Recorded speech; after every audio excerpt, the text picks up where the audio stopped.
اس کی ڈرائیو کون کرے گا, میرے دروازے پہ جانور کے لیے گھاس کاٹ کے کون لائے گا.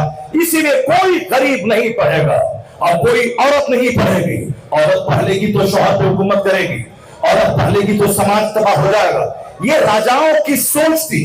عورت کے صرف وہ جسمانی سہولت کے لیے پیدا ہوئی, جسمانی تسکین کے لیے پیدا ہوئی, ورنہ اس کا سماج گھر چلانے میں کوئی رول نہیں ہے. وہ نہیں پڑھے گی اور کوئی خرید نہیں پڑھے گا.